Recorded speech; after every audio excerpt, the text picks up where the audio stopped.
हिंदू राष्ट्र होता कैसा है इसकी तस्वीर आपके सामने है। हिंदू राष्ट्र में मनुस्मृति लागू होगी, क्योंकि अभी तक तो बाबा साहब के संविधान से देश चल रहा है, लेकिन जब हिंदू राष्ट्र बनेगा तो उसमें बाबा साहब के संविधान से देश नहीं चलेगा, मनुस्मृति से देश चलेगा। खुलेआम मतलब महिलाओं को निर्वस्त्र करके परेड करके जो उनके साथ किया गया वो तो सोच के भी मन दुखता है। अगर तैयार नहीं हो तो याद रखना, मेरे शब्दों को नोट कर लेना, ज़्यादा नहीं 20-25 साल के अंदर आपके आने वाले बच्चे गुलाम हो जाएंगे। आपके बच्चे गुलाम होने वाले हैं। आप अपने बच्चों से आंखें नहीं मिला पाएंगे, याद रखना। आप शर्मिंदा होंगे, क्योंकि आपके बच्चे आपसे पूछेंगे पहले तो बाबा सब कुछ देकर गए, आप कहाँ थे जब सब कुछ छिन रहा था।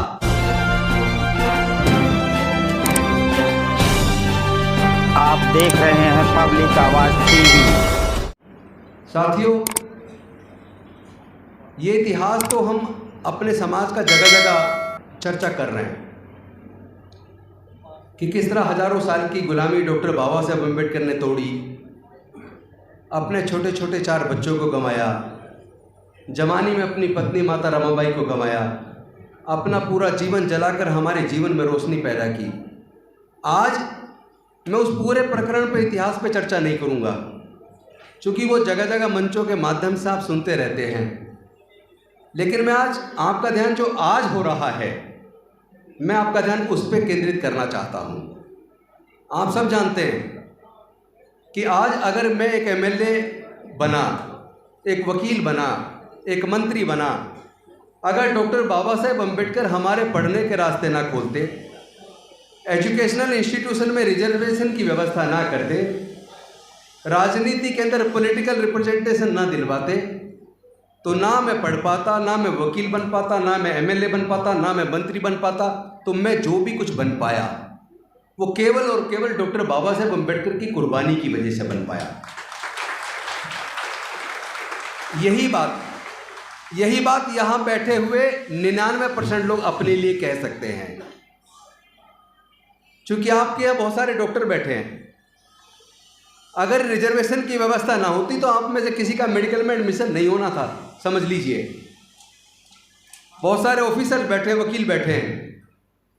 अगर बाबा साहब पढ़ने के रास्ते ना खोलते, वकील बनना तो दूर की बात है, स्कूल का दरवाजे में आप घुस नहीं सकते थे। तो हम लोग जितने भी यहाँ हैं, हमारे घर में जितने भी खुशहाली आई है, वो खुशहाली केवल हमारी अपनी मेहनत से नहीं है, उस खुशहाली को लाने में किसी की कुर्बानी रही है। लेकिन क्या इस बात का एहसास हमारे लोगों को है? हमारे लोग इसका एहसास नहीं करते। यही सबसे ज़्यादा पीड़ा की बात है। जो भी कुछ हमें मिला, जो डॉक्टर बाबा साहब अम्बेडकर देकर गए, अनफॉर्चुनेटली हमारे और आपके सबके रहते हुए पिछले 75 सालों में उसमें से 70% छिन चुका है।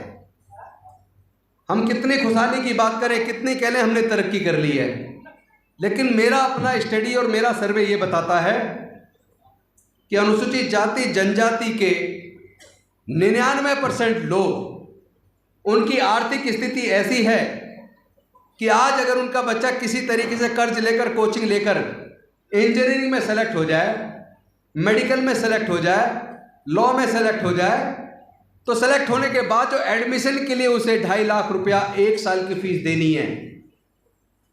हॉस्टल के खर्चे की बात नहीं कर रहा हूँ, खाने के खर्चे की बात नहीं कर रहा हूँ, किताबों के खर्चे की बात नहीं कर रहा हूँ। केवल एडमिशन लेते वक्त 1 साल के कोर्स की फीस जो 2.5 लाख रुपया जमा करनी है, SC ST अति पिछड़े वर्ग के 99% लोग ऐसी आर्थिक स्थिति में नहीं है कि वो 2.5 लाख रुपया जमा कर सकें। इंजीनियरिंग का कोर्स 4 साल, लॉ का कोर्स 5 साल,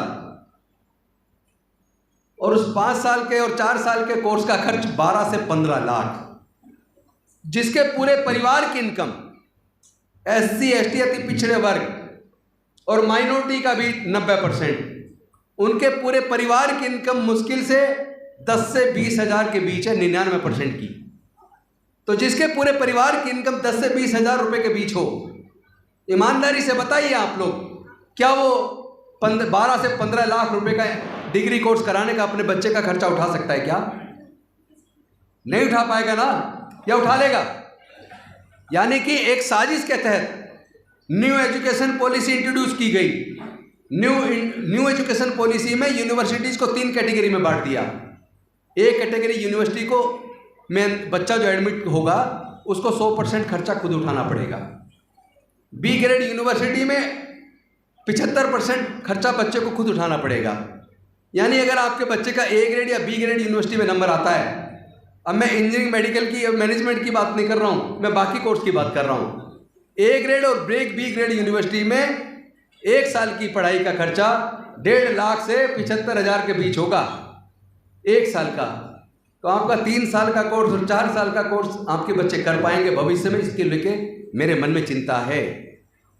मैं पूछना चाहता हूँ, हमारे देश के सारे मंत्रीगण, हमारे सांसद, विधायक, वो क्या कर रहे थे जब न्यू एजुकेशन पॉलिसी बनी? उन्होंने इस न्यू एजुकेशन पॉलिसी का विरोध क्यों नहीं किया? मैं एक बात साफ कर दूं, जो भी कुछ हमारे जीवन में खुशहाली आई है वो पढ़ने की वजह से आई है, रिजर्वेशन की वजह से आई है। इन्होंने पढ़ाई महंगी करके हमारे लोगों से पढ़ाई छीन ली है, और केवल हायर एजुकेशन नहीं छीना, स्कूल एजुकेशन में भी आप देख लें तो पूरे देश के सरकारी स्कूलों की स्थिति इतनी खराब है, वहाँ पे पर्याप्त मात्रा में टीचर नहीं है, पढ़ाई का माहौल नहीं है। हर आदमी चाहता अगर मेरे पास पैसा तो बच्चों को प्राइवेट स्कूल में पढ़ा लूँ। प्राइवेट स्कूल में, मध्यम दर्जे के प्राइवेट स्कूल में एक बच्चे के 1 साल की फीस का खर्चा, 1 महीने की फीस का खर्चा, ट्यूशन का खर्चा, ट्रांसपोर्ट का खर्चा, ये सारे जोड़ ले जाएं तो 8 से 10,000 रुपये महीना एक बच्चे की पढ़ाई का महीने का खर्चा है। और यहाँ जितने लोग बैठे हैं, ज़्यादातर के बच्चे प्राइवेट स्कूलों में पढ़ रहे हैं और वो अपने जेब से हर महीने इतना पैसा देते होंगे। लेकिन 1% लोग तो अपने बच्चों को पढ़ा लेंगे, क्या बाकी के 99% अपने बच्चों को पढ़ा पाएंगे? मेरे पिताजी कभी गांव से निकल के यहाँ तक आए, दिल्ली तक आए, लेकिन गांव से क्या अब भविष्य में हमारे लोग आ पाएंगे क्या? उनके तो बच्चे पढ़ ही नहीं पा रहे, तो उनके बच्चों का कोई भविष्य नहीं है। यानी जो बाबा साहब ने रिजर्वेशन दिया वो इन्होंने सारे सरकारी संस्थानों को प्राइवेटाइज करके आपका रिजर्वेशन छीन लिया और एजुकेशन को महंगा करके आपके बच्चों से एजुकेशन छीन ली। तो फिर हमारे पास बचा क्या है? और ऊपर से ये हिंदू राष्ट्र। अब हिंदू राष्ट्र होता कैसा है इसकी तस्वीर आपके सामने है। हिंदू राष्ट्र में मनुस्मृति लागू होगी, चूंकि अभी तक तो बाबा साहब के संविधान से देश चल रहा है, लेकिन जब हिंदू राष्ट्र बनेगा तो उसमें बाबा साहब के संविधान से देश नहीं चलेगा, मनुस्मृति से देश चलेगा।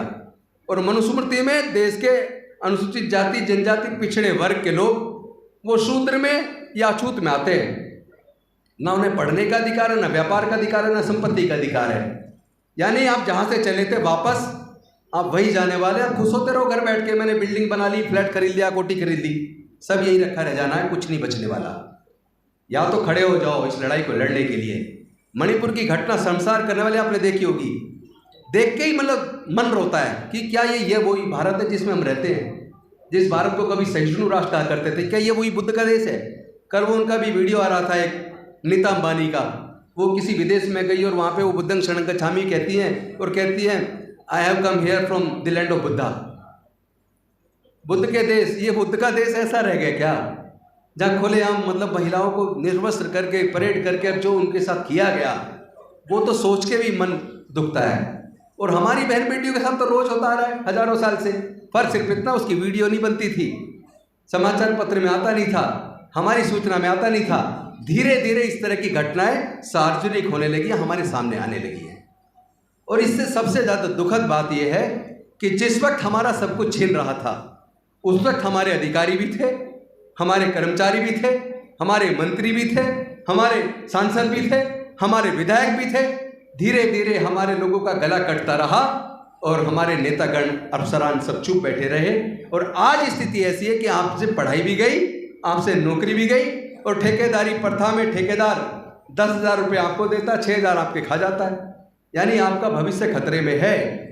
अगर आप सब लोग अनुसूचित जाति, जनजाति, पिछड़े वर्ग और माइनॉरिटी के लोग अगर एकजुट होकर इस लड़ाई को नहीं लड़ोगे तो याद रखना, वो मूंछ रखने पे भी आपकी हत्या कर रहे हैं, घड़े छूने पे भी आपकी हत्या कर रहे हैं, आपके मुंह पे मूत रहे हैं, खुलेआम वीडियो बना के डाल रहे हैं। ये वीडियो बना के डालने का मतलब क्या है? यानी इसका मतलब वो हमारे देश के SC, ST, OBC माइनॉरिटी को डराना चाहते हैं। और उस पर जब प्रधानमंत्री जी की चुप्पी, गृह मंत्री जी की चुप्पी, देश के सारे नेताओं की चुप्पी ये सवाल पैदा करती है, तो वो तो बोलेंगे नहीं। मैं आप सबसे पूछना चाहता हूँ, आप भी इस लड़ाई को लड़ने को तैयार हो या नहीं हो? अगर तैयार नहीं हो तो याद रखना, मेरे शब्दों को नोट कर लेना, ज़्यादा नहीं, 20-25 साल के अंदर आपके आने वाले बच्चे गुलाम हो जाएंगे। आपके बच्चे गुलाम होने वाले हैं। आप अपने बच्चों से आंखें नहीं मिला पाएंगे, याद रखना। आप शर्मिंदा होंगे, क्योंकि आपके बच्चे आपसे पूछेंगे पहले तो बाबा सब कुछ दे कर गए, आप कहाँ थे जब सब कुछ छिन रहा था? आप ही के सामने सब कुछ छिन कर हम गुलाम हो गए। इससे तो अच्छा था आप हमें पैदा ही ना करते। आप अपने बच्चों से नजरें नहीं मिला पाएंगे। अपने दिल में जरा झांक कर देखो, सोचो क्या जिम्मेदारी जो आपको निभानी चाहिए थी, जो डॉक्टर बाबा साहब अम्बेडकर उम्मीद करते थे कि मेरे पढ़े लिखे लोग, मेरे समाज के वकील, डॉक्टर, इंजीनियर, मेरे समाज के नेतागण वो समाज की इस लड़ाई को लड़ेंगे। मैंने तो अपने 4 बच्चे और पत्नी को गंवाकर अपने जीवन को जलाकर आपके जीवन में प्रकाश किया, लेकिन आपने तो जो मैंने दिया वो भी छिनवा दिया। लानत है हमारे लोगों के ऊपर, लानत है हमारे नेताओं के ऊपर। आज अगर कुछ कर सकते हो तो खड़े हो जाओ इस लड़ाई को लड़ने के लिए। लेकिन याद रखना, कुछ लोग मैं देखता हूँ भाषण देते हैं, भाषण में कहते हैं हम गोली का जवाब गोली से देंगे, लाठी का जवाब लाठी से देंगे। ये लाठी गोली की लड़ाई नहीं है, और वैसे भी हमारे लोगों के पास तो औजार हथियार है भी नहीं। और सवाल एक और है कि औजार हथियार से कभी कोई जंग जीती नहीं जा सकती। ये लड़ाई विचारधारा की लड़ाई है। आपके पास इतनी बड़ी सांस्कृतिक विरासत है, बुद्ध का धम्म है, आपके पास डॉक्टर बाबा साहब अम्बेडकर हैं, आपके पास संत गुरु रविदास हैं, आपके साथ तथागत बुद्ध हैं, आपके पास ज्योतिबा फूले हैं, आपके पास कबीर है, आपके पास मानव कांतिराम है। इतनी बड़ी सांस्कृतिक विरासत आपके पास है। आपको तो सिर्फ इतना करना है कि जो महापुरुष कह के गए उनके बताए रास्ते पर चलकर अपने समाज के, अपने बच्चों के भविष्य के लिए लड़ना है। अगर आप नहीं लड़ेंगे तो फिर से आपके बच्चे गुलाम होने वाले हैं। मेरी ये बात नोट कर लेना। अब मैं इतनी ही बात कह के इस उम्मीद और आशा के साथ कि आप अपने बच्चों को दोबारा गुलाम नहीं देखना चाहते, आप ईमानदारी से अपने सारे मतभेद बुलाकर, चाहे कोई किसी भी पॉलिटिकल पार्टी में काम कर रहा हो, चाहे कोई किसी भी संगठन में काम कर रहा हो, ये सारे संगठन भी तब रहेंगे जब देश का संविधान बचेगा। आप लोग भी तब रहेंगे जब देश का लोकतंत्र बचेगा। अगर संविधान और लोकतंत्र दोनों खत्म हो गया और अगर मनुस्मृति लागू हो गई तो याद रखना आपके बच्चे आपको कोसेंगे, और मुझे उम्मीद है आप अपने बच्चों की नज़रों में गिरना नहीं चाहेंगे। इन्हीं शब्दों के साथ, इस आह्वान के साथ, इस आशा के साथ आप लोग अपने बुजुर्गों की सांस्कृतिक विरासत को बचाने के लिए, अपने बच्चों के भविष्य के लिए, अपनी बहन बेटियों की इज्जत के लिए, अपने समाज के स्वाभिमान के लिए इस लड़ाई को ईमानदारी से, बुद्धि और विवेक से सोच विचार के इसको लड़ेंगे, एकजुट होकर लड़ेंगे। बहुत बहुत धन्यवाद। नमो बुद्धाय। जय भीम, जय भारत।